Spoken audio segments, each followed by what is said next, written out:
Os labirintos da mente, eles não são apenas metáforas, mas sim campos de batalha, onde a verdadeira riqueza é conquistada ou perdida. Quantas vezes você se sentiu à beira de um grande avanço, apenas para ser puxado de volta por uma força invisível que sabota seu próprio sucesso? Porque a abundância, que parece uma promessa acessível a outros, permanece teimosamente fora do seu alcance, como um tesouro submerso nas profundezas do inconsciente? A resposta reside em bloqueios internos, em padrões arquetípicos de comportamento que operam nas sombras da sua psique, drenando a energia vital e impedindo o processo natural de individuação, que é a verdadeira chave para a plenitude e a prosperidade.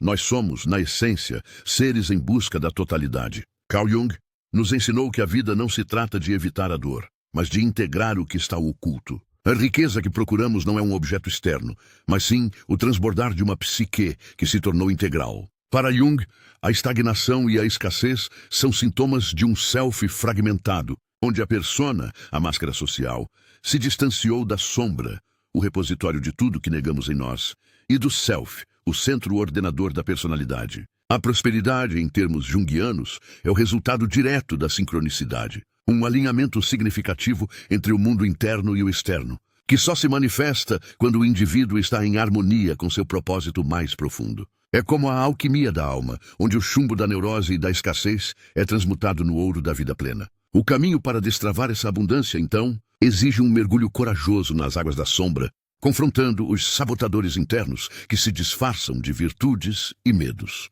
O primeiro pilar, que é o reconhecimento da sombra da inércia, confronta o que a transcrição chamou de procrastinação. No contexto junguiano, adiar a ação não é preguiça, mas um sintoma de um medo profundo de falhar ou de ter sucesso, o que nos forçaria a mudar a nossa persona confortável. A procrastinação, ou inércia, é a sombra do potencial não vivido, um talento que o self deseja manifestar, mas a persona teme expor ao mundo. Ela se alimenta da gratificação imediata, da dopamina barata, que nos mantém na superfície, longe da dor necessária para o crescimento. O caminho para a transmutação é a função transcendente em ação, forçar a união dos opostos, do desejo de conforto e da necessidade de realização. O segredo é o movimento simbólico. Em vez de esperar pela inspiração, o indivíduo deve criar um pequeno ritual de ação, um microplantio diário. Cada mini passo não é apenas uma tarefa cumprida, mas uma afirmação à psique. Eu sou aquele que age. Isso realinha a persona com o self, transformando o procrastinador em executor, um indivíduo que honra seu propósito latente e que ativa o fluxo da sincronicidade. O segundo ponto-chave, a transmutação do desejo não direcionado, aborda a ideia de desejos vazios e vícios de prazer instantâneo. Jung via a energia psíquica, ou libido, como uma força vital imensa que, se não for canalizada para a individuação, se torna destrutiva e obsessiva. O desejo que busca o prazer rápido e estéril é a libido desperdiçada, jogada em fantasias que não criam valor nem sentido. É a sombra do impulso criativo. A pornografia, o consumo desenfreado e a gratificação vazia são substitutos neuróticos para a busca de significado e conexão. A chave é a transmutação alquímica. A mesma energia de impulso, quando conscientizada e redirecionada com disciplina, pode se tornar o motor da criação, do trabalho e do legado. O indivíduo deve se perguntar: onde essa poderosa energia está me puxando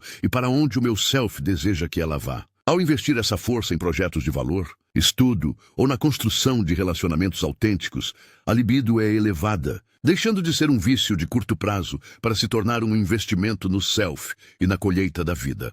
Em terceiro lugar, o enfrentamento do medo disfarçado de prudência trata o medo paralisante. Este não é o medo instintivo, mas a sombra da coragem. É a voz interna que, sob a máscara da cautela racional, impede a experimentação e o risco inerente a qualquer crescimento significativo. No modelo junguiano, esse medo é frequentemente a manifestação de um arquétipo paterno negativo, uma crítica interna que nos mantém pequenos e seguros. O indivíduo enterra seus talentos não por malícia, mas por medo de enfrentar a própria luz, o que Jung chamava de neurose da luz. A cura para isso é o desenvolvimento do arquétipo do herói.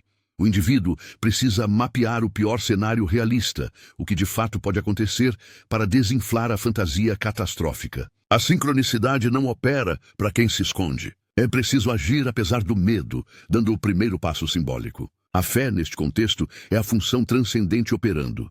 É a aceitação de que a vida é um mistério e que a maior segurança reside na mobilidade e na coragem de seguir o chamado interno do self. Mesmo que ele pareça ilógico à persona. O quarto bloqueio, a recusa da sombra pessoal ou vitimismo, é a negação da responsabilidade. Quando o indivíduo culpa fatores externos, sociedade, destino, outros, ele está, na verdade, projetando sua própria sombra no mundo. Ao terceirizar a culpa, ele terceiriza o poder de transformar a própria vida. A Bíblia e Jung concordam.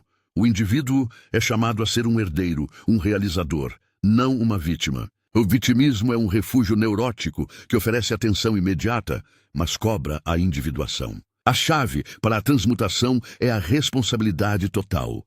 Não se trata de aceitar o passado, mas de assumir 100% de responsabilidade pelo que se fará a partir de agora. Essa virada de mentalidade desperta o arquétipo do soberano, o mestre do próprio domínio. Quando o indivíduo para de perguntar quem me fez isso e começa a perguntar o que eu farei com isso, ele retoma a sua energia psíquica, ativando o self para a criação de valor e a atração da sincronicidade.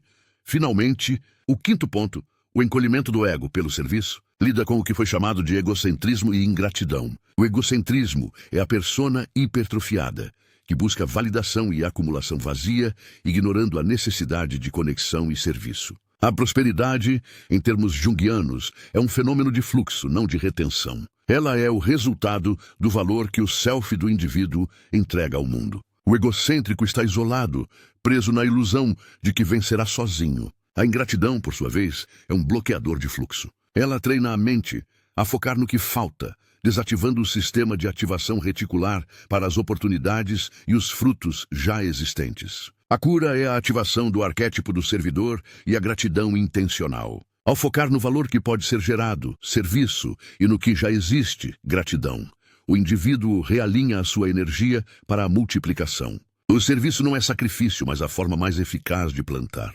A gratidão é a sincronicidade vista em ação. Ela é a prova de que o self está em contato com a abundância, abrindo o campo para que a colheita venha. A jornada para a abundância é, essencialmente, a jornada da individuação. Ela exige coragem para confrontar a sombra, disciplina para canalizar a libido e humildade para servir. Você precisa entender que a riqueza que você busca não está fora, mas sim na totalidade que você recusa em assumir. Cada desculpa, cada adiamento, cada queixa é um muro que você constrói entre o seu self e o seu destino. Reflita, quanto da sua energia vital foi drenada pelo medo disfarçado e pela gratificação vazia? Quanto da sua colheita apodreceu no campo porque você estava ocupado demais culpando o clima? O passado é apenas a sombra do que você era. O futuro se constrói agora, na decisão de agir, servir e ser grato. A Bíblia e Jung nos dão o mesmo mapa. A vida plena é a consequência inevitável da responsabilidade e da ação intencional. A prosperidade não é um presente a ser esperado, mas uma colheita a ser plantada. A decisão é um ato de individuação. Você continuará sendo prisioneiro de padrões de sombra ou assumirá a identidade de herdeiro, mestre do seu próprio destino. O primeiro passo é o mais importante. Então, se esta jornada de autodescoberta e transmutação ressoou com a verdade que o seu self já conhece, eu te convido a plantar a sua primeira semente de engajamento. Curta este vídeo para mostrar ao self que você está pronto para a mudança. Comente abaixo qual dos 5 bloqueios você se compromete a enfrentar primeiro. E inscreva-se no canal, ativando as notificações, para que possamos trilhar juntos o caminho da totalidade, da sincronicidade e da verdadeira prosperidade. O seu campo de colheita espera por você.